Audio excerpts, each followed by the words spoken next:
us in our opening ceremonies. I pledge allegiance to the flag of the United States of America and to the republic for which it stands, one nation, under God, indivisible, with liberty and justice for all. Just join me for a moment of silent prayer.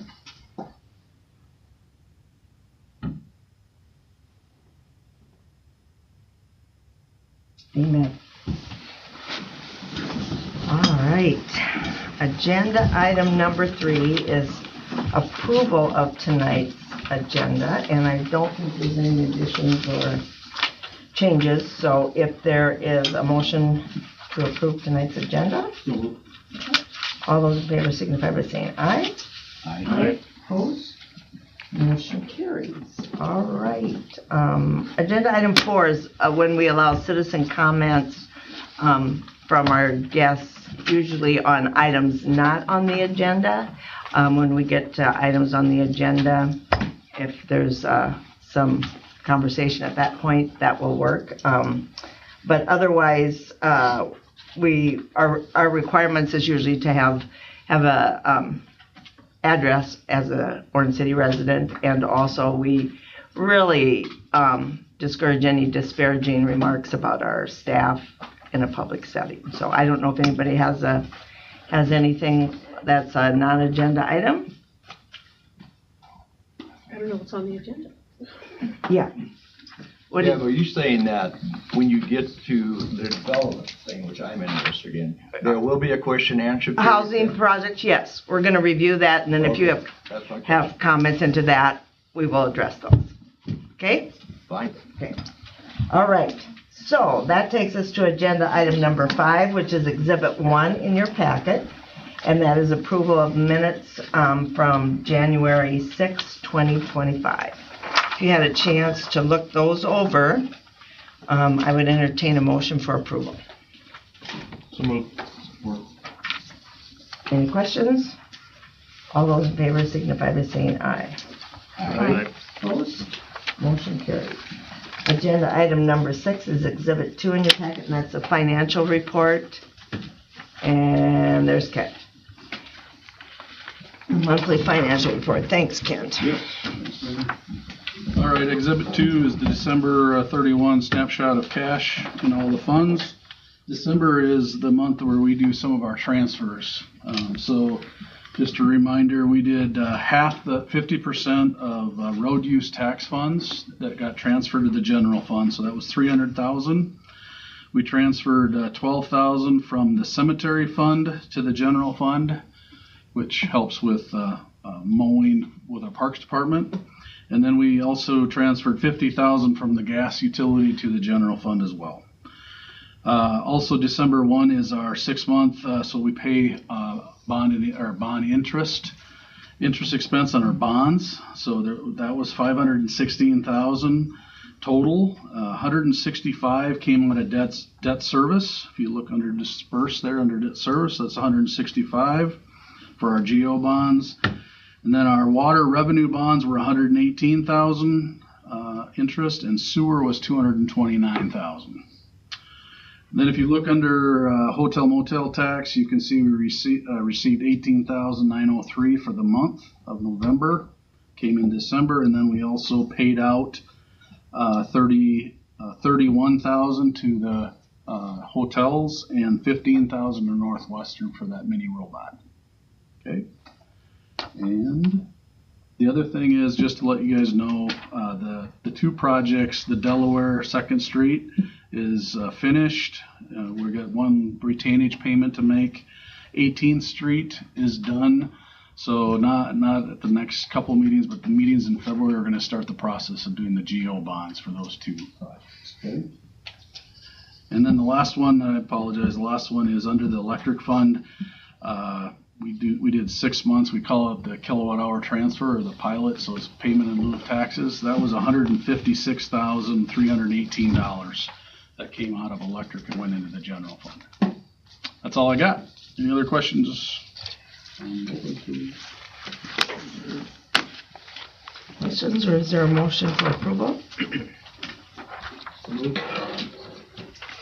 Support. All those in favor signify by saying aye. Aye. Opposed? Motion carries. Agenda item number 7 is the monthly bills, which is Exhibit 3 in your packet, and these are the bills from December 17 of 2024 through January 20 of 2025. Yes. Holler if you have any questions. I'm going to hit the highlights here. The first page, Beck Engineering, just to let you know, item 2 and 3, the two larger ones there. The second line has to do with the 7th Street project northeast with the DOT that Matt has explained to you about that overlay. That's just some engineering that we're starting. Then the other one, right on the third line there, is phase 2 of the Puddle Jumper Park, Trail Park. Okay. The one right below it is playground equipment. This is a budgeted item for the Parks Department with Boland's Recreation Company. Page 2, at the very bottom, Crittenton Center. This is the final assessment for the report for the child daycare report.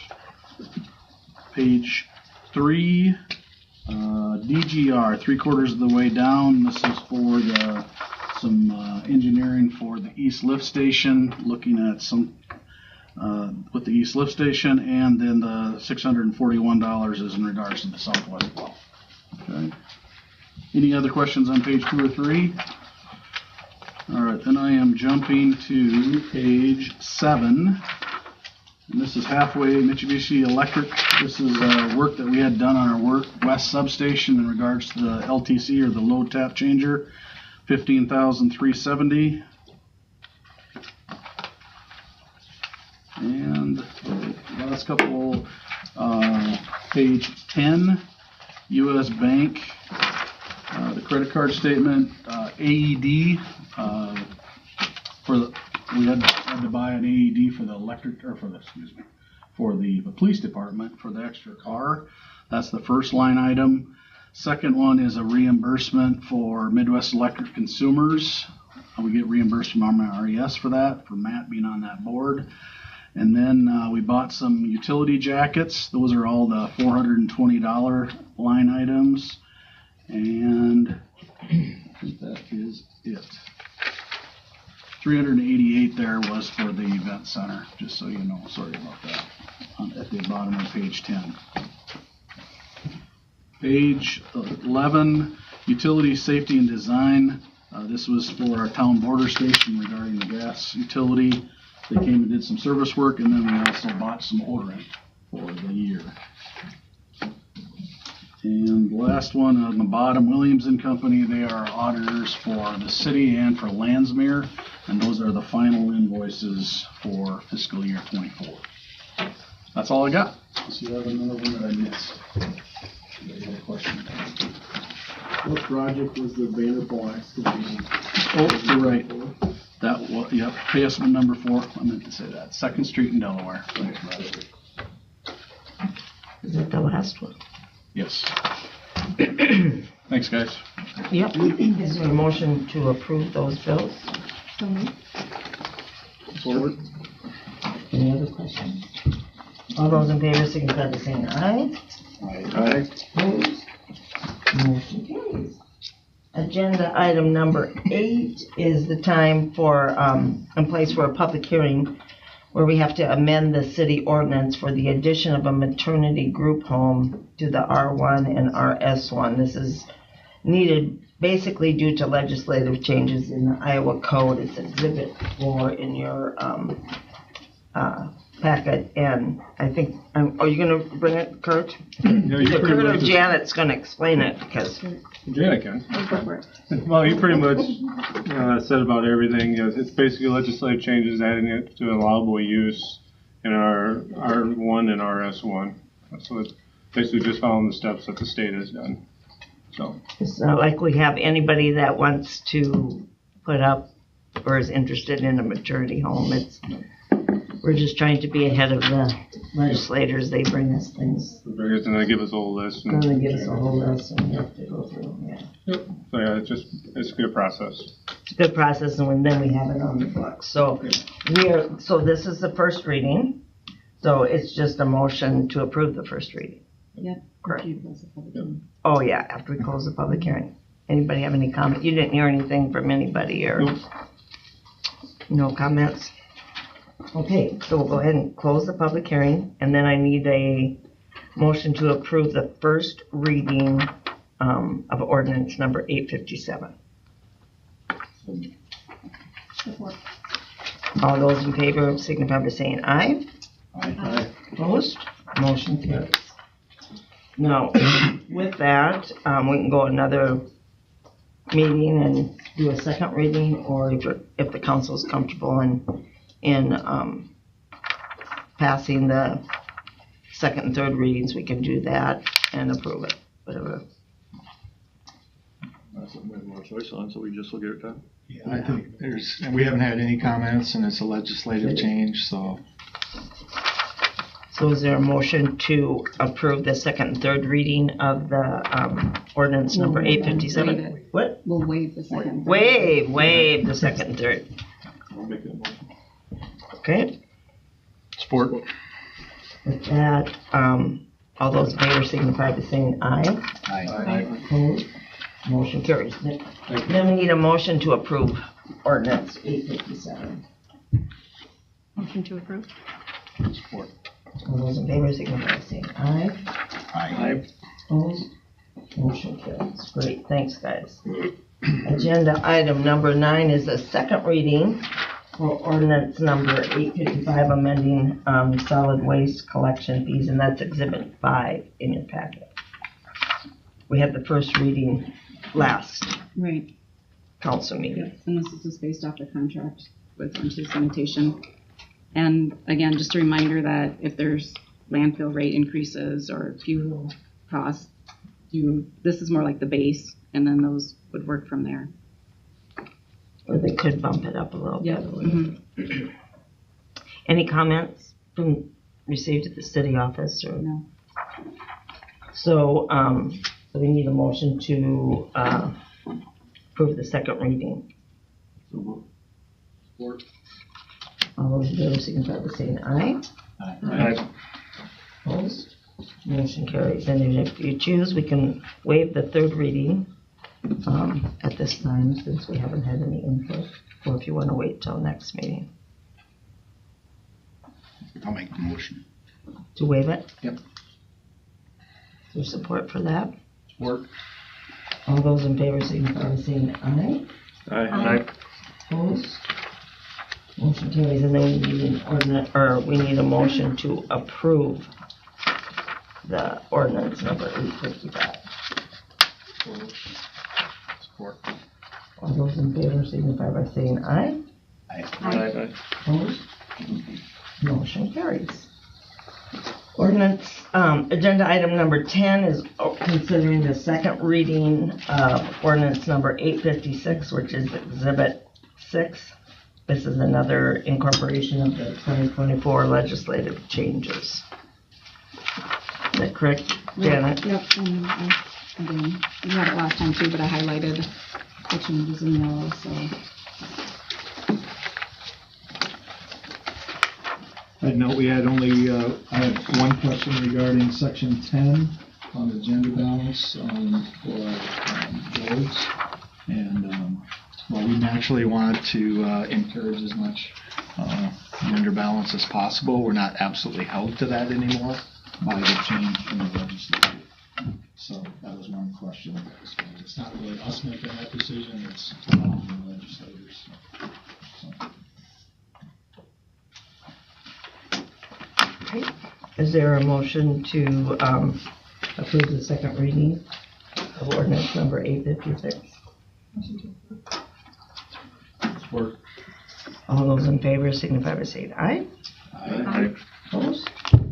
Motion carries. And if you choose, you may also waive the third reading of this ordinance. So moved. Support. All those in favor signify by saying aye. Aye. And motion to approve ordinance number 856. So moved. All those in favor signify by saying aye. Aye. Opposed? Motion carries. Agenda item 11 is some retail alcohol license renewals for Class B from Dollar General and for a Class C retail alcohol license from Landsmere. Everything's in order, maybe do them together? Yeah. Janet? Okay. So Class C liquor license we need renewed. Okay. Any questions? All those in favor signify by saying aye. Opposed? Motion carries. Agenda item 12 is committee appointments. Janet, should I do the Board of Adjustments together and then the other one probably? Okay. Jamie Valentine has served on the Board of Adjustments for 5 years, and his term expired on 12/20/31 of 24. And Jamie has graciously and is willing to run another 5-year term on the Board of Adjustment. And so I would recommend his appointment for that approval.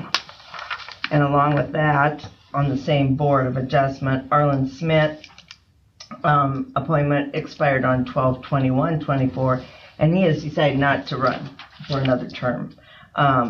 We did reach out to Pat Bredeman to fill in this position, and I do recommend him to the council for approval for the 5-year term on the Board of Adjustment. And if Kurt has something to say, we really, really want to thank Arlen for his due diligence and being willing to. How long did he do it? Yeah, Arlen was on for 15 years. 15 He ran years. 3 terms, and yeah, a lot of times these committees kind of go behind the scenes and don't get a lot of recognition. So I just want to And thank is this- Arlen and Is this Jamie's first? Trying to remember. Jamie this is Valentine. his first, yeah, it was his first 5-year term. So we, thank you to them and. We appreciate what they do, Yep. and they work closely with Kurt. So we thank you, Kurt, for recruiting and recommending replacements, and so we just need a motion to approve Jamie for another 5 years and to welcome Pat Bredeman on as a 5-year appointment. Support. All those in favor signify by saying aye. Aye. Opposed? Motion carries. Rhonda Moret is a 5-year appointment to the Planning and Zoning Commission, and that her term expired on 12/31/24. Rhonda is willing to run another 5-year term to the Planning and Zoning, and I would like to recommend her to the council for approval. Is this her first 5-year? Do you remember? This is her second stint of the first one, yes. Okay. She was previously on and then was off it for a while, then got back on. Okay. Okay. So is there a motion to approve Rhonda? So moved. Support. Questions? All those in favor signify by saying aye. Aye. Opposed? Motion carries. Just for knowing, how many are on planning and zoning? Is it 5? And same for Board of Adjustment? Or no, 7 on planning and zoning, 5 on board. Okay, okay. So we do appreciate the time and effort that they, like Kurt said, it's kind of a thankless job, so we appreciate their willingness to serve on that. Agenda item 13 is employee recognition dinner that we have for the our city employees. The Iowa State Code requires that we document a public purpose for the employee recognition, and we are planning on holding that dinner on February 12 and giving them a gift of appreciation. So we just need a motion to approve that. Support. All those in favor signify by saying aye. Aye. Opposed? Motion carries. Great. Agenda item 14 is Exhibit 7 in your packet, and this is City Council has to consider setting a public hearing for Monday, February 17th to consider bids for the construction of 2 pickleball courts in the Puddle Jumper Park. Yeah, so at strategic planning, there are a number of initiatives that we talked about and got general consensus approval from the council to move forward with the engineering documents and then what would end up leading to getting bids. So this will be the first one that you'll start seeing over the next few meetings. So the pickleball courts, and then shelter house, and then conversation on the trails that were also part of those were projects for 25 as far as community amenities. So this would be the first step for them to send the bids out and then set the public hearing for February 17 when those bids would be opened. The bids would be returned by the 13th. So checking with Janet, it would require a resolution because of the dollar amount that would be involved in a capital project. So we would need a resolution to start For the that public process. hearing? To set the public hearing. Okay. Is there questions from anybody? And the diagram shows, it's two courts directly south of the parking lot, directly east of the playground. Where those two courts would be. So it's similar size to what's at, Pierce Building Park? As far as, Well, the courts themselves have, the dimensions for the court. These actually meet all of the kind of the higher level standards. The courts at the Veterans Park, we renovated an existing piece of property there, and so there's actually more room between the baseline and the fences, and these are actually going to have a fence dividing the two courts. So these would be high quality you could hold competitions here if you'd like. So The connection with the sidewalk is really nice too. yeah. And there'd be an 8-foot fence around a majority of the courts with a 4-foot fence through the middle. So if everything goes through, then they would look for completion sometime this summer? Yeah, actually, it would be a completion date by the end of July. So hopefully we'd get some use out of through this season. No worry for budgeting implications with this, that it's going to take away from something else? Not that it would take away from something else. This would be funded through the Public Jumper Housing TIF, so that we can do amenity enhancements in a housing development. So that's where we would be using those funds. I'll make the motion for the resolution. Support. Okay, and it is a resolution, so we will do a roll call, and I'll start with Brett. Yes. Daryl? Yes. Olivia? Yes. Darren? Yes. And Rob? Yes. Excellent, thank you. Okay, that takes us to agenda item 15, which is the Salem Avenue development. It's Exhibit 8 in your packet. Good evening, everybody. Ryan, thank you. Start by saying about 2 years ago, we had about 20, 30 industry leaders all attend a workforce study. Housing was top priority, and we began reaching out to various contractors and just hearing ideas, thoughts. R. Perry out of Sioux City was one that we were in contact with. They were interested in investing in Orange City. They're the ones who are building 7 houses on the south side of the Gelderland, south side of the new elementary. They're also interested in this development that's before you this evening. So the Salem development is directly behind the Dollar Fresh.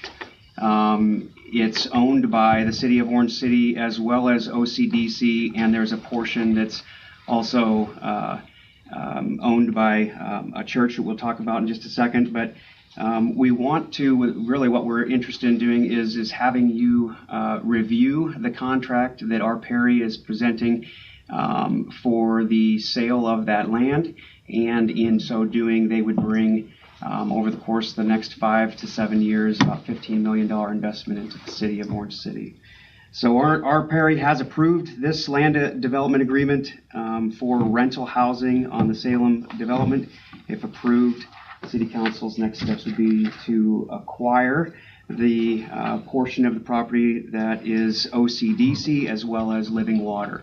So those two portions. Now, one minor change to the contract that Kurt caught that I'm thankful for. Before this would be signed, we would want to make sure that the Living Water portion would not be deeded over to the R. Perry development, that we would retain that, and so we would adjust the contract accordingly.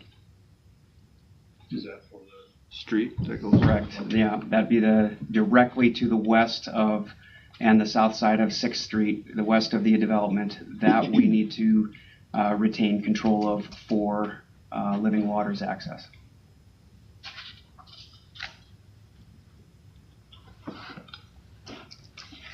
Question? I know we had one question at the open house. Do you have a similar question? Okay. Otherwise, there was one question that was answered at the open house. Otherwise, there wasn't much conversation about this project. Seems to indicate that there's a need. Still basically dealing with no housing available from a rental standpoint. So. And are they thinking 12 plexes at this point in time? At the start, absolutely. Their focus be on the 12 plexes. They've shown a couple different ideas, 4 12-plex units. They've also shown one with 6 12-plex units, but they are interested in putting a clubhouse, having row houses, and single family as well. In total, and it depends on if they were to do 6 12-plexes or 4 plus row houses, they're looking at around 100 units that would be brought into City of Orange City. Is there a schedule, on the 5 to 7 years, or just as they meet the demand, or? Well, it's interesting too, because part of the contract is that they would receive 100% of the TIF for 10 years, and obviously the further they delay in building, the less TIF they would receive. So they're very anxious and ready to get going. The more the merrier from their perspective to take that TIF and apply it to their credit. So I still believe that it'll be a 4-year project before everything would be completed. But that being said, that's from their perspective. They've even said 3 years. See how it goes. Obviously, the rental units, we have over 500 rental units in the city at present, and there is very little vacancy. So everything is taken up at present, and that's what they're looking forward to, is just as they fill up, they continue to go. And that 10 years of TIF is something that we've done in the past with other large apartment buildings. It is a blighted TIF area, which means that the city will be able to utilize whatever length of time is needed to pay itself back, even giving that 10 years first to R. Perry. As a point of reference, actually, the Hillcrest, when we were dealing with Eagle Talon, they chose an incentive that was a full 10-year tax abatement. So city has used different methods of incentives to actors. So it's a little different model, because we're helping a little bit. If you look at the contract, the infrastructure costs. So they chose the infrastructure cost and the TIF versus the full tax abatement. Do we have to do it all as one parcel, or could we parcel it off into different chunks that say? We did actually discuss that, because there's question as to, okay, how long will it take to do the whole thing? And at this point, it's if there is a section that is unused, that they would deed that back to the city for the city to continue to develop. And Kurt, correct me if I'm wrong, but they would need to bring the plats that would need to be approved by planning and zoning, and they could do that in phases. Yep. So they wouldn't have to have a plat for the whole property initially, just for their initial start. And that's in the contract that they would deed that back. Yep, that's the 5th point in the contract. Would there be a time frame on that? Is it only 10 years, or as a tax abatement, or is it just kind of a free? The tax abatement actually starts in this year of 2025. You're suggesting? I'm just saying. Oh, when the tax abatement would, or the TIF would begin? Well, at the undeveloped land, at what point do you say, well, we want it back? Mm-hmm. It's not developed. Yeah. So Great point. We certainly could add a timeline to the contract. We're adjusting it as we speak. This is what our Perry has presented, so. Yeah, I like that. What do you, say that again, Kurt, what are you asking? What I'm saying is, it says in that 5 that we can purchase back anything that wasn't developed, but there's no time frame. So is there a certain time frame that we would want to coincide with the tax, with the 10-year tip, or what your time frame would be? In other words, if it sits for a year without any developing, the city has the option, or whatever that time period would be. Whatever the time period would be. I like that. I'd recommend something of that in the document. So what's a fair number, Kurt, in there, May? That, like, after 10 years, if they've stopped, we get it back or something, or? Good question. I don't know. I mean, I know a lot of times it's a 3 to 5 year on a lot of smaller projects. This is a large area and a lot of units, so I don't know what the fair time frame would be. I just thought if you got 10-year of TIF, obviously their goal is going to be to have it as much done as soon as possible. As soon as possible. They're going to plat. They may be platting this in 3 sections, bringing them in at different times. Can we tie it then to when they bring in each plat? It has to be 5 years or something. Something has to happen, or that makes sense, or? Yeah. And, I mean, my suggestion would be, to have them plat just what they want to do at first, so it's in sections. So. Then they have 5 years to get that going. When they plat the second one, they have 5 years to get that going. Third one. Because if their plans change, then you don't have to go through the replatting and that process. You can just keep going forward with new plats. That makes sense, Earl? So I'm looking at item 5 then, that we would include the plat development with 5 years completed for each person. Okay. Item 5. Okay.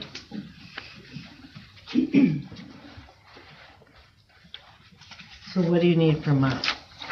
Well, at present, what we're looking to accomplish is essentially an agreeable solution with those points, that we would go back with our Perry, adjust the contract, and that if it's agreeable to the city council, that our Perry would then have it in their court to sign.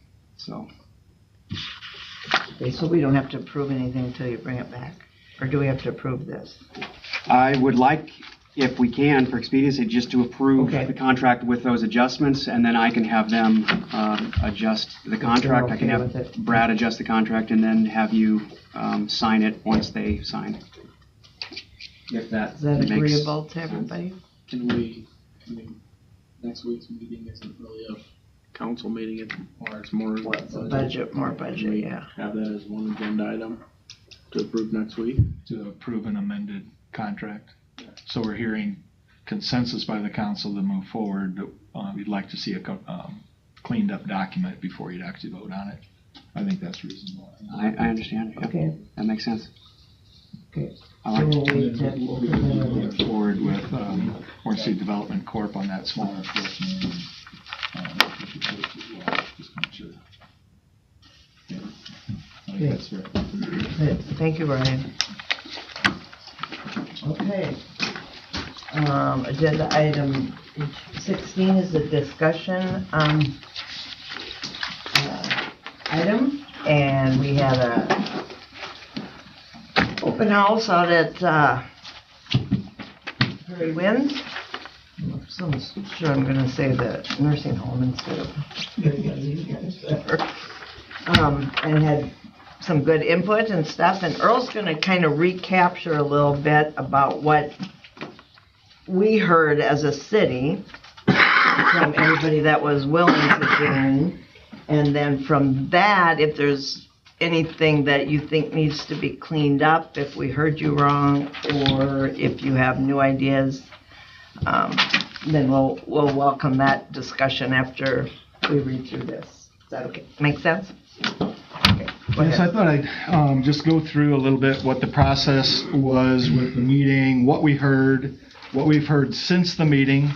Some of those may have come as comments directed to you or to the group of you as emails or whatever that might be, and just kind of get clarity to what the themes are of what we heard from people.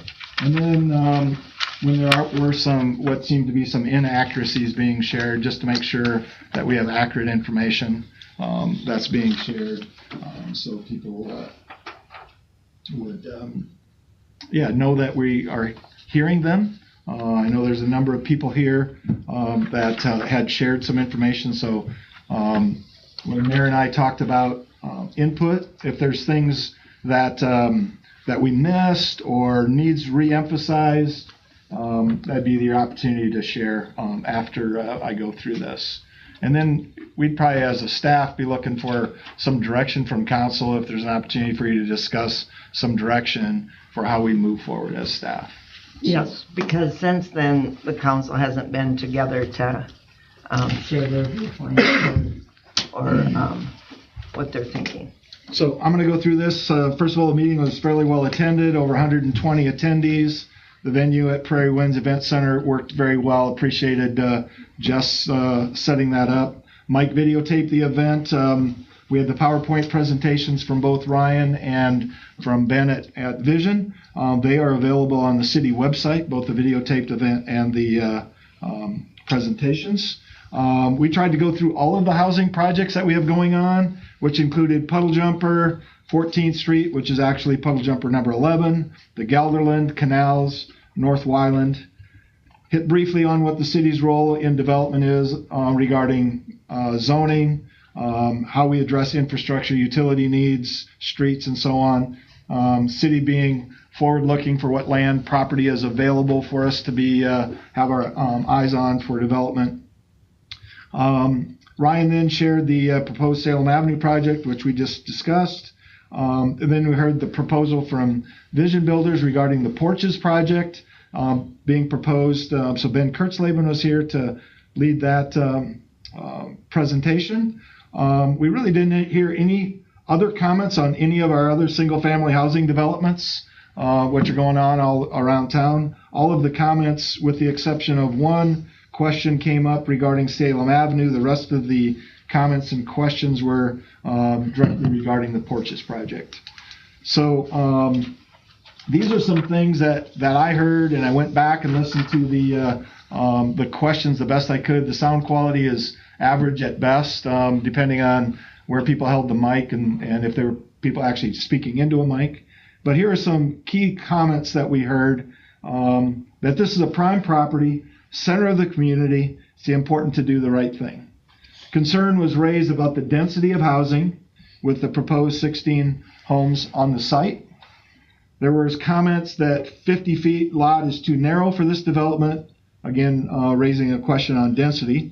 And I'd actually just add a sub-point is there are actually a lot of 50-foot lots through the older section in Orange City. Everything from Central Avenue to Arizona, Delaware, Colorado, all have a lot of lots that are 50 feet wide. Comments that the garages would be too close to each other, garages to the street will not be a good look. It was referred to as a warehouse appearance by one of the attendees. There were comments that it was a done deal with Vision Builders because there were 16 utility connections already in place. And maybe a little bit of clarification there is shared that the engineers had recommended putting in the 16 utilities because that's the maximum that could go in. You wouldn't have to use them all. You could tap them if you needed to, but it made more sense. It was much more prudent than tearing out sidewalk, street, and so on to add utilities later. So, but that was a concern that was shared, that people felt like it was a done deal. There were multiple comments that low-income housing would negatively impact property values. Ryan, in his presentation, had provided pictures of 27 properties that were immediately adjacent to that property that actually had an average assessed value at $193,000. So that was shared. There's a concern for activity in the alley east of the property, people walking, biking through, some busyness there through that alley with the design that was presented. Multiple comments about the question about whether or not the porches should face the center versus face the street. what does that actually do to community interaction, neighbor interaction, based on the orientation of the porches, and then recognizing that if you did the porches concept to the street, it's going to likely require alley entrances. So most of those 50-foot lots I mentioned earlier and other places around town have active alleys as far as where their garage entrance would be. So that would probably require alley entrances, which probably actually would make the neighboring alley more busy rather than less busy if you actually did that. And then just some themes that there has to be a better plan that reflects Dutch culture was brought out at the meeting. It's possible I missed some, but I think some of these other things that came in written form probably covered some of the other ideas. So we heard that property should be divided into fewer residential lots sold for housing development. Likely each individual home then would have a higher value home, and that cities should consider just letting the market bear for single family houses or duplexes in the area. Someone in a letter referred to the development as cookie cutter in the neighborhood. One very well written letter identified that the city should consider developing a Dutch village, possibly even a canal in the center, something that would be very unique, not found in other communities, even with tulip festivals, a potential year-round attraction. The property should be developed with required Dutch architecture for homes built there, so there are several images provided of different type of Dutch homes that could potentially be developed in that area. There were comments of a need to develop a 55-plus housing project, something similar to Heritage Estates. Comment that we need to reflect the character of larger homes in the community, avoid affordable housing, will look like houses are crammed in. So again, addressing the density question. We did hear that they like the concept of creating a unique community, but need to figure out a way to build in more green space and public spaces, make sure it blends with the neighborhood. Some of that referred back to the community development plan that Ryan referred to as a guide for how we do development. There was a pretty significant piece of green space in there. The Vision project showed the green space kind of in the spine, so it was a different kind of approach. But hearing that there needs to be some consideration for green space and community space in the neighborhood, and then making sure that blends with the neighborhood as well. Another letter that identified single-family twin homes having a higher assessed value. We also heard from someone saying, need to move forward with the project, help meet the needs for affordable housing, and feeling that it's a great location for that to happen.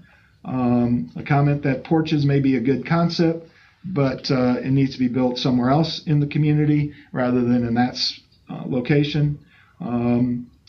Another comment that should not allow a few negative comments to keep you from moving forward with a very worthwhile project. The housing project isn't attractive. It doesn't provide any value to the surrounding area long term. Not able to see properties appreciating over time. Puts a concentrated lower income demographic directly in the middle of town. And then one person in a direct comment to me, and I included it on here, was they're not interested in higher density rental properties on the school property, which was also thrown out there as we don't do this kind of housing. Do we do something that was a little bit more dense, even what was proposed in the ISG proposal? There were some inaccuracies being shared a little bit. I thought it'd probably be good to cover, and if any of the attendees here are concerned about that. The perception that the 16 lots are already marked off and a deal has already been done with Vision Builders is just inaccurate. They're clearly who we've been talking to.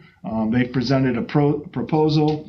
There's been no sale agreement. There's not a plat that's been presented to planning and zoning for your approval or anything. The step that the council did take was we did approve of their application for a workforce housing tax credit that was very well received by the Iowa Department of Development because of the renovation of a former school site potentially blighted property for affordable housing. So workforce housing was part of the credits that they had requested. Also to clarify that the workforce housing credit application they had was for 32 total units. And so they were looking at these 16 units at the old school site. They had asked about additional 16 units south of 2nd Street, which would be 8 plexes, which we pretty much immediately told them that's not an option. So that's not part of their plan for this site. So any concern? And then that was inaccurately stated by some neighbors that those 32 requirements actually led to 64 doors. So there's just things that got really thrown out of accurate information. So when we visited with Vision about the potential for the additional 16, we've talked to them about properties that are already zoned R2, probably even the property located south of Hillcrest in the Puddle Jumper 9 and 10 area, where they would potentially be able to build 8 plexes. So the 8 plexes that they have built in town, there's 2 of them at the Blue Stem. So that's kind of what they were looking at, is something similar to what they built at Blue Stem. And if the council chose to go ahead with a proposal from Vision, then we'd need to work out something in an R2 area. For people to make a statement that property values will be negatively impacted, it's pretty subjective at this point. Really the onus is on the developer to build the kind of properties that somebody's going to want to buy and move into. They've talked about keeping the number in front of those developments of having a 2 in front of it, something that's in the 200 to not over 300 range. But even then, if it's just say $250,000 property, actually would coincide with what the average assessed values are in the neighborhood. This one kind of bothered me a little bit. When we hear that city staff has not been truthful, hiding information from the public, I'm not exactly sure how to even respond to that. We've done everything we can to be as transparent as we can. We actually started this conversation in 2019 when the school bond issue passed, and we knew that we'd be dealing with that property. And the city determined at that time it was very important for the city to be involved and control that property. So as part of the exchange that we had with MLC Floyd Valley, where they got the property where the elementary school is, we were able to secure this property with an eye on development. And if you read back in the community development plan, there's comments about looking at the potential for repurposing that old school building, which we did our due diligence on and decided not to pursue that. And then, it's been pretty much, I think, public knowledge that we have been thinking about what's the next step for development on this property. And there have been multiple conversations that Ryan and I have had with different developers, builders over time. And at this point, we only have the one proposal. We have some ideas that people have presented, but nobody that's actually come and said, this is what we would do. This is how we'd fund it. This is how we would move forward. And then somebody to be projecting how you as council members are going to vote on the project seemed a little bit out of place to me, that people are starting to tell you how you think you should vote. So that's a little disappointing for anybody that's receiving letters from other community members saying, this is what you have to do because this is what your council members are thinking. So like a lot of things, sometimes misinformation gets out there, and we're trying to do the best we can to keep people informed. So Ryan and I talked a little bit about what are the options for next steps that we would present to council for your consideration. And if there's something I missed, that may be part of your discussion. But one would be move forward with Vision's plans for 16 housing units, but take into consideration things like public green space versus the HO green spaces, make some adjustments to the plans, provide, like I said, green space on the east end, possibly housing units south of 2nd Street, work with Vision for those additional 16 doors in places already zoned. You could go back to vision and say, hey, we like some general things about the plan, but you've got to think about a plan that has porches to the street, alley accesses to garages. So really not chase them away from a potential plan, but saying, hey, could you do something a little bit different? I think they were open to that. Ryan and I both visited with Ben a little bit after the meeting, and they seemed for sure open to that idea. City could maintain ownership of the property, create 8, 10, 12 lots, ranging from 66 feet wide to 100 feet wide, depending on how many you put in there, for building single-family duplexes, and then set at a price level to recoup some of the costs that you've invested. You wouldn't be able to do the full 15-year TIF on that property. You possibly could do a 10-year TIF. But since it's the type of proposal that Vision Builders had would allow for us to do a 15-year TIF. You could seek a developer to actually put in the row houses that were shown in the community development plan. We didn't have anybody that came to us with that proposal, but if somebody said, hey, where's your community development plan? Yeah, we could build that. I guess we could listen to that, but no one stepped forward with that idea. And then just a reminder that any plan would actually require a public hearing for disposal of public property, a step that you always go through. Then you can execute the sale of the property. And then ultimately, whoever owns the property, whether that's a developer, if that's Vision, a different developer, or the city, the plat has to be approved by planning and zoning, and then ultimately your final approval. So that's kind of some steps that people might wonder about. So I just thought it'd probably help to go through some of those things. Then if people had things to add to or other questions, they could do that. So I think what would maybe work best, if anybody in the audience has anything that's different than that or needs a correction or clarification, I'd like to hear from you first, and then I would like the council to kind of have time to discuss amongst themselves. I don't want to be going all over which way, so I don't know if anybody from the audience has anything that they would like clarification on. Oh, yeah, Janan, do you mind? And if you would just state your name and your address. I'm Janan Scallon, 118 Frankfurt Avenue Northeast. And first of all, I want to say thank you for having a public meeting, because that's not really fun to do. On that Saturday, I was gone, and so kind of forgot about it. Read the article in the paper on Thursday, and I've heard little snippets about the project called The Porches, and thought, how could anyone be upset about porches? Was my thought. And so thank you so much for, getting good information out there in the public meeting, because once I read the article, I looked at some of the renderings and went, oh no! And my husband across the room thought something, was wrong with one of our children, but it's like, the garages, they're on the street.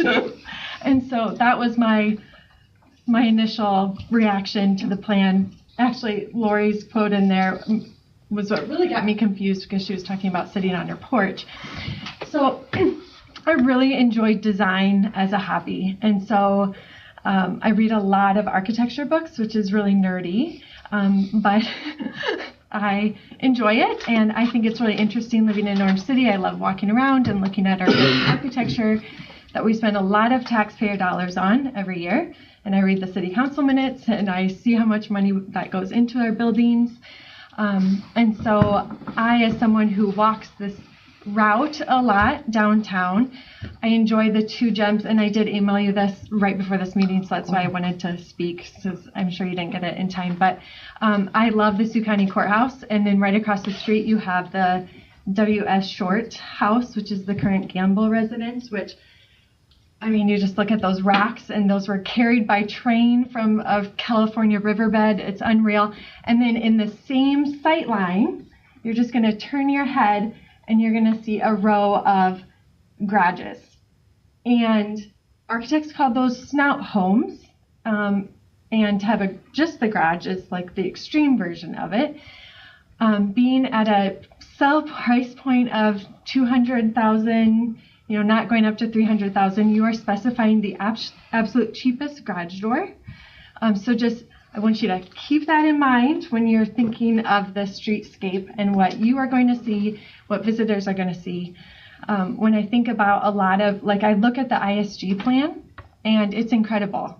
And you've invested a lot of time and effort and money into that plan. And yes, row houses is the plan, and with an alley entrance. So the garages are to the back, and there's a green space. And then part of the master plan and the ISG plan also talks about, there's a city building that they recommended getting taken out. And so I just want to make sure we're thinking about all those pieces, because then across the street, we're not really talking about that either, but I think it has to really be talked about holistically.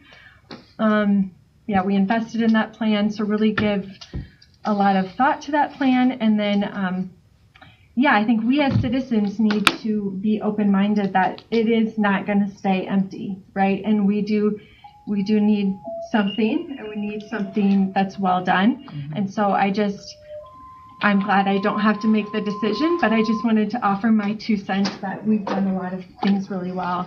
And so I know that we can do something really well here as well. I just don't think Vision is very good, and they do really great things. And I love how much trees they plant, but the garages. Yeah, and they're willing to flip that. That's not an issue to them. That's the big thing. So thank you for your work. Yeah. Thanks, Janan. Anybody else? I believe Waldo, 403 First Street, Northwest. I'll keep it short and simple. Just real quick, I'd like to know how many negative and how many positive things you got back. First of all, compliment Cheryl. That was really a good summary. Yeah. I appreciated that. In written form, by emails, written, verbal, the whole. Me personally, I probably had the letters that I've seen, probably around a dozen that we had mentioned, and the people that spoke were some of the same people that wrote letters. More of the positive comments came personally from people after the meeting. A few people that came up and shared kind of a stick with the plan. A meeting that Orange City Development Corporation, their monthly meeting, generally was encouraging the city. Now, who was at the monthly meeting? 20-some. Yeah, there's 15 members along with some staff that are part of. So basically, city employees and people on that committee, right? Not the open public. No. So I guess to answer your question, there's 15 people that are on that board, along with Ryan and I and Mayor Deb. There's 3 city representatives on there, 2 council members. And the theme at that meeting was we need to keep moving forward with our housing initiatives, and that this is an important part of that housing initiative. And so to be listening, but not take too much of a step back is what I've heard from some. So. Okay. So what percent, Yeah, I'm not going to start guessing percents of people that talked to me or didn't talk to me. I would say this, that, Janan just spoke eloquently about her ideas, and I know we had heard from Nora, who I see here as another member of the community, who had some really good ideas. Everyone else that shared ideas live right on the property and probably are the most emotionally and obviously interested in what's going to happen across the street or in their backyard. Right. So most of the comments that we've heard are from people that are directly in the neighborhood. Well, you mentioned on your review that the property they're shooting for is 200 and some, 190, but I heard from Vision they were shooting for 150. No, then you misheard me. They never said 150. They said something with a 2 in front of it and hoping to stay under 3. Okay. I guess it's, like I said, I want to keep it short and simple. My experience as far as percent of people, I haven't heard anyone in my community, I live in that community, that I think we all were asleep at the wheel. We really didn't pay attention. till all of a sudden, and I thank the city for sending a personal letter, which I wish that would have been done earlier, because I don't keep my hand on the pulse of the city council. I got other things to do. But it was nice. The meeting was great on that Saturday. You got a lot of input. And as I said, I haven't heard anything positive from my neighbors at all.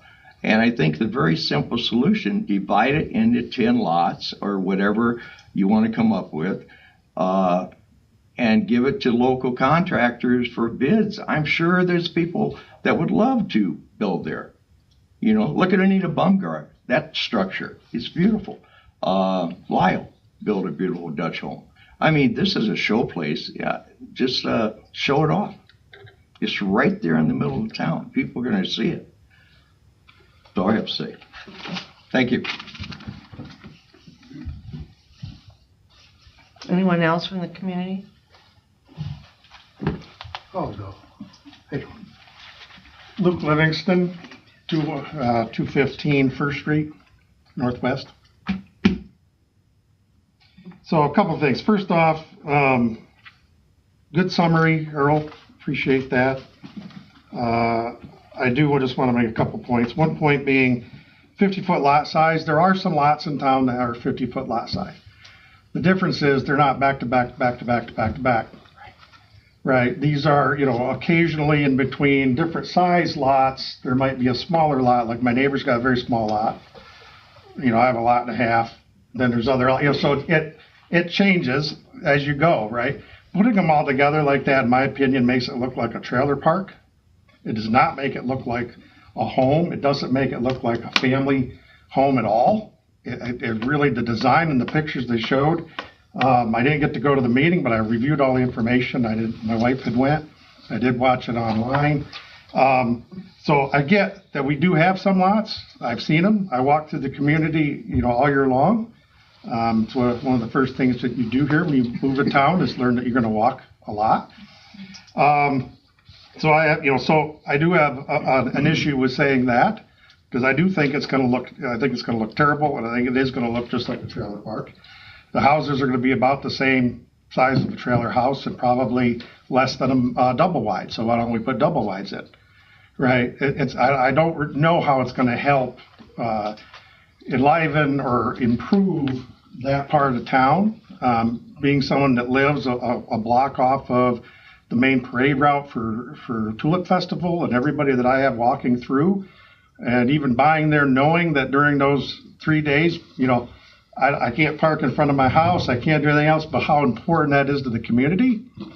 How is that going to look for, we have how many hundreds of thousands of people here in 3 days, and it's going to look like a trailer park. So that really concerns me. I'm also concerned about the density. I also want to make sure that we do the proper studies that we've done to how much density can you have on that property from a water standpoint. There are analysis that the county will normally do to figure that out. There is math you can run that'll tell you based on soil samples what you can actually do, and I think we need that to be done before we do anything there to make sure that my basement's not going to keep flooding. I know this year was a little bit odd, and we had flooding all through the neighborhood, the whole town flooded, but I sure as heck don't want that to continue to go on going forward, because we have too much density of a population right in that small area. So I'd say that. The other thing, I'm sorry I didn't have a ton of stuff preparation for this. The other thing is when I looked and I started digging into it, and I saw the initial proposals back in, I think, 2021, totally different concept. Looks like all the other houses in the neighborhood, they're divided up into lots. They have single-family homes on there. It would match the rest of the neighborhood on both sides. Right, because we do have a lot of variety, but it's like, what happened to that plan? So I would like to know what happened to that plan. That was the plan that probably 2019, by 2021 you already had, and that looked like it would match the normal. It would have matched the community, and now we went to something totally different. If I could interrupt, there's never been a plan for single-family. I think it was houses. townhomes. It was townhomes. Okay, it was townhomes, but I mean, yeah. Those were the row houses that were part of that plan. Yeah. That was the ISG plan. Yeah, that was the ISG plan. Yeah. So I did like the idea of selling his lots. I personally would, buy one or two of them, if that's what it took, to make sure our downtown maintains. The one thing I love about living here is, all summer long, the hits the weekend, I never drive my car. Everywhere I go to Don's, to get my groceries. I go to the craft store for anything else, because if it's not there, you don't need it. And I get my coffee at Brad's or at Quicken. So, as an active member of the community, it really concerns me on what we're going to put in there to make sure it's right. And I think the last thing I'll say is property value. That is an issue. I know you said, well, it's subjective right now. Well, yeah. But everywhere I've seen where things like this have done in past communities I've lived in, it has had a negative impact overall your property value. Personally, I wouldn't have bought my house there if I'd known this is what we were going to do with the school. And that was everything from I sourced it locally. I used a local bank when I moved to town. I said, boy, this is a great neighborhood, great place to live. What are we going to do with the school? Nobody knew. And they said, look, the city council, we wouldn't let Walmart in. They're not going to screw this up.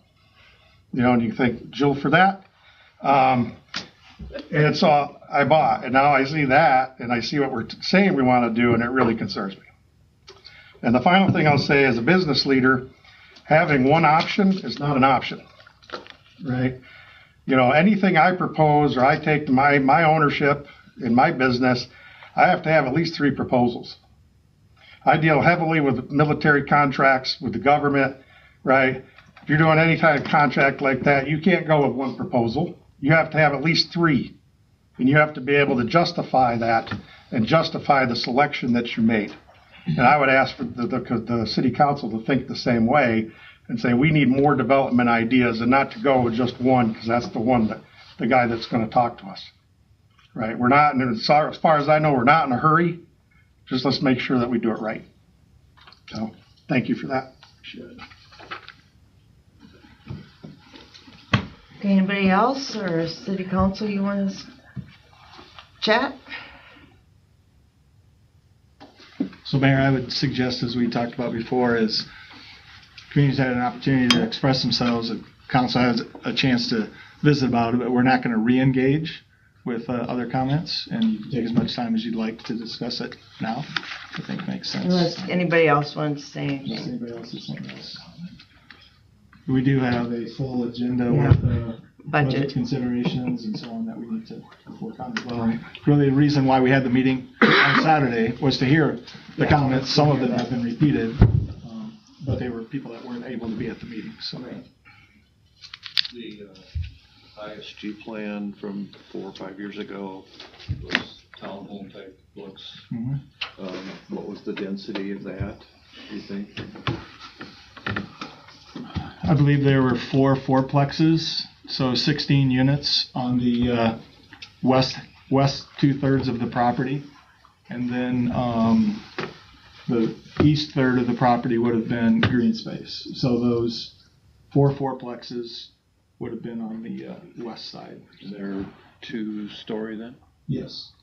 Correct. And I printed off the presentation, the porches presentation, as well as the porches stuff from mine as well. So you've got that, and you'll also have the community development, the IAG study, ISG study. So the land south, we haven't put anything on yet. How much room is there? I mean, those lots are 80 by 140. There's 2 of them, so they're 140 from east to west, and then 80 deep. So we've had a few inquiries about those, and at this point we said we're focusing on the north of 2nd Street first before we decide to give anybody any opportunities. But we've had people say, can that be zoned higher density? We'd love to put a fourplex there. Had comments about putting in a rental property with workshops. Somebody wanted to put in storage units. All of those requests, we've said, we're pausing on until we know what we're going to do with the property north of Second Street. It seems like we've heard a lot about density. 16 is too many in the old school property. If you incorporated the property to the south and put 16 between all the properties, you would have wider lots. Is that 16 homes on Yeah. yeah. And then we'd probably be able to create some additional green space. so? You might have 4 on the south side and only 12 on the Correct. school property. Widen the properties out. Does that continue to generate interest from Vision Builders or any other developers that we know of, or is that a roadblock? I can't speak for Vision for sure, but they said that they are open to other options that they would sure consider. I think that, they would say that part of the uniqueness of creating the pocket development actually is enhanced by being closer to your neighbor. So it's just a little bit different thought of how you do a pocket neighborhood, basically. So I can't say absolutely for sure there. I think most of the contractors that I've heard from directly have just said, well, I want to be able to build a house on that property. And so whether that's a simple solution to say we're just going to make it 10 lots, we don't know how quickly those would fill in. We'd probably have need to have some type of requirement for building within 2 years or some type of minimum assessed value if we have any hope of recouping any of the expenses that we've had. These this ISG concept with fourplexes.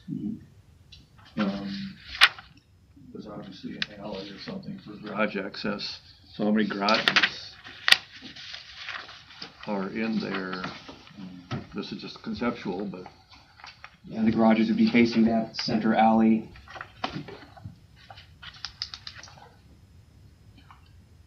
So there'd be fourplexes plus an additional 2 that the ISG study had presented.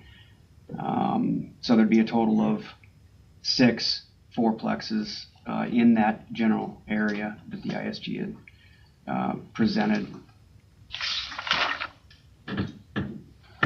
they are 2-story, or this was a 2-story concept versus.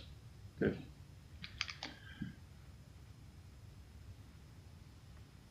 And we had that plan. We had a different out-of-town developer that had looked at this property and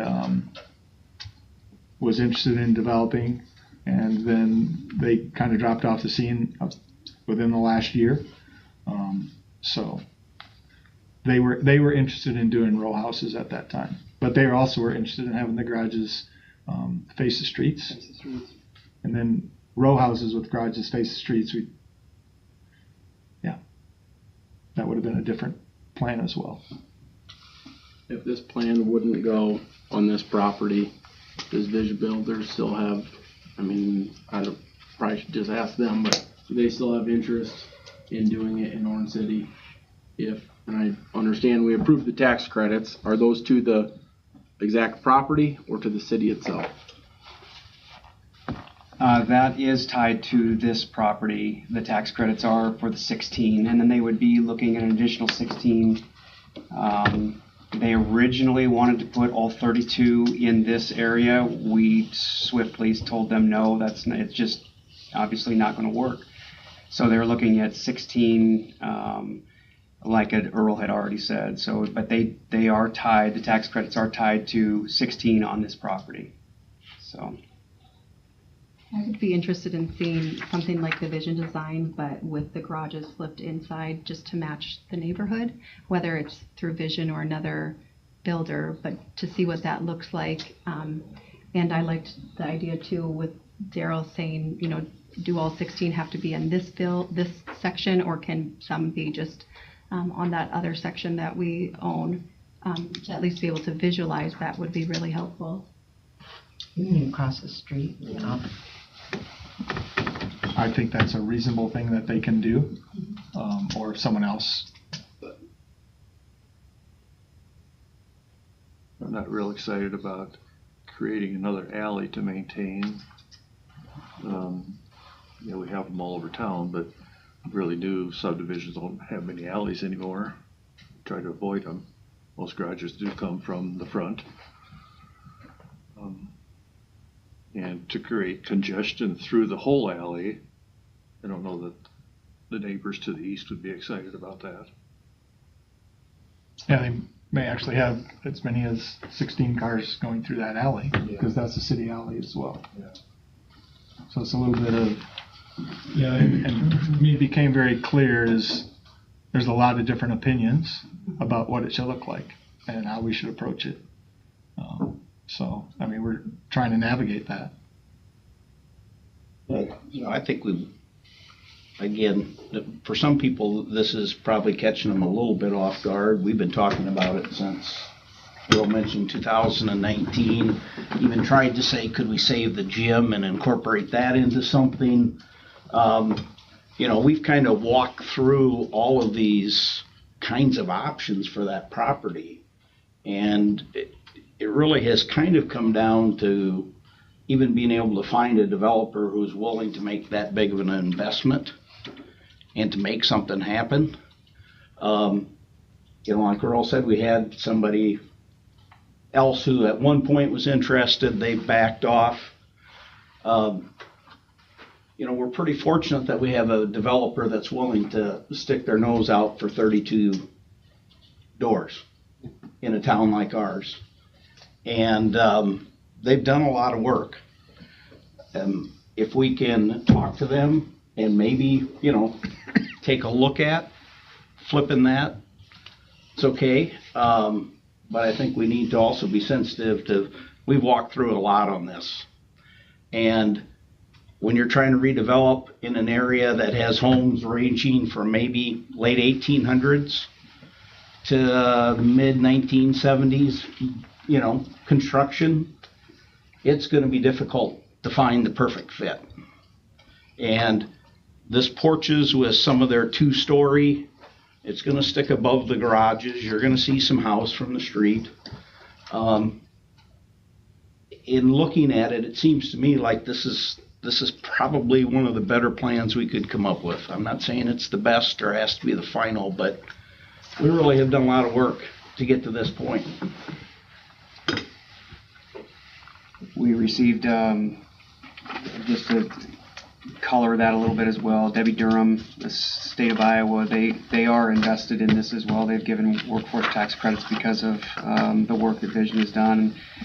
Not that it's a done deal by any stretch, this plan, but it's certainly a really good start when the state of Iowa says, we love this idea, we love the plan, and that being said, there are corrections, there are things that we can certainly do, but it is something that is got the eye of the state of Iowa as well.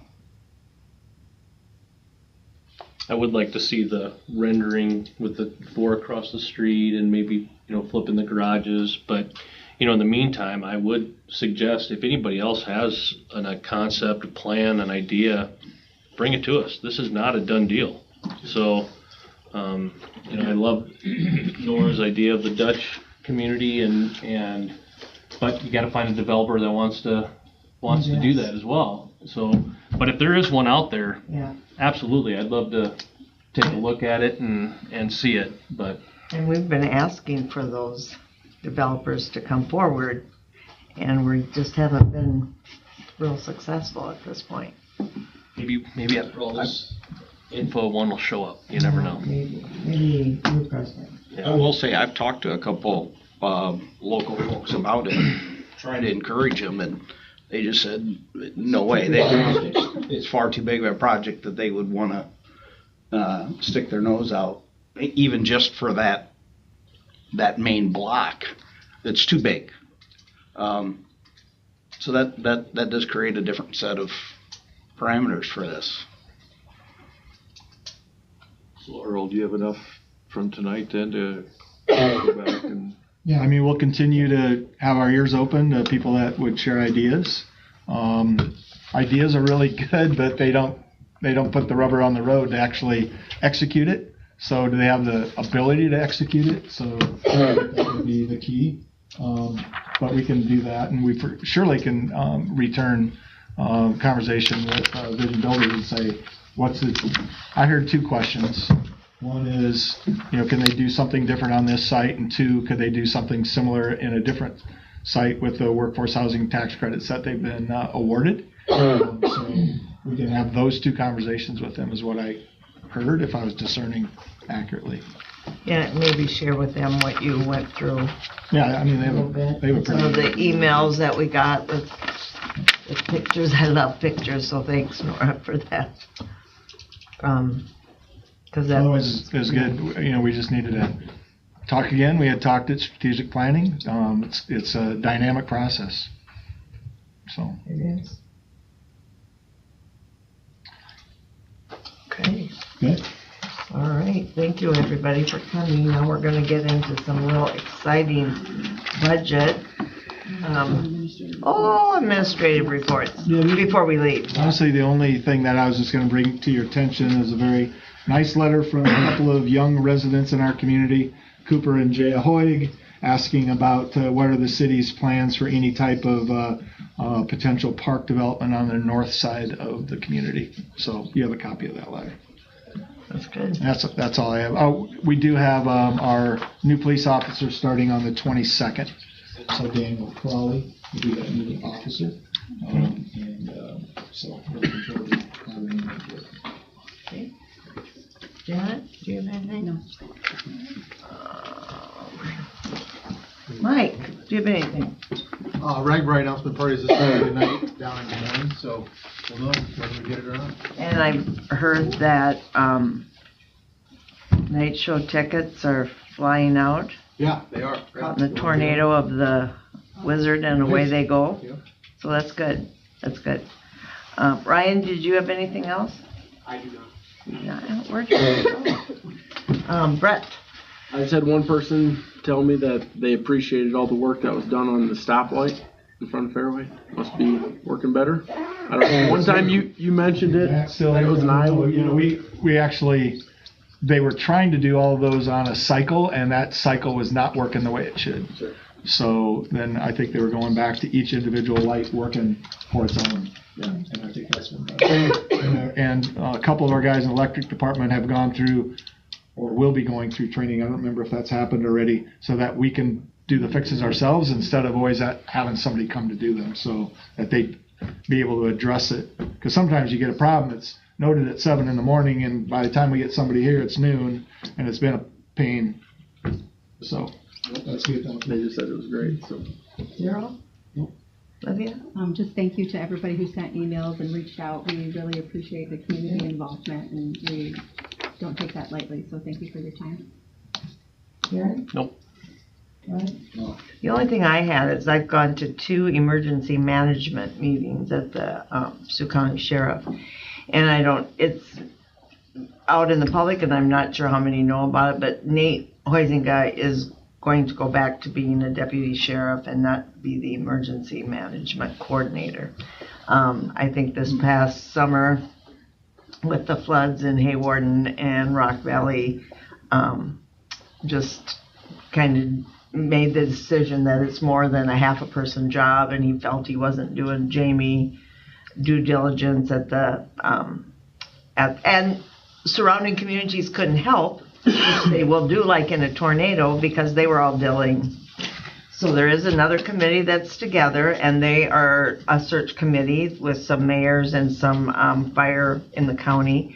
And Nate's hoping to stay on as deputy sheriff for 3 years, so he would be a good resource person to help train that person. And apparently they have somebody interested already, so they're hoping to get those job descriptions out and hopefully have somebody hired and on board in July. So we're in a really, really good situation. So the person will actually answer to the sheriff. But it's I just didn't know if any of you heard that, and it's a good thing for us. Okay, so I'd recommend we take a 5-minute recess and before then, get back to the budget proceedings. Okay, and that's that we wonderful. We'll have some some food here in the kitchenette that you can do to make this a working meeting. Okay.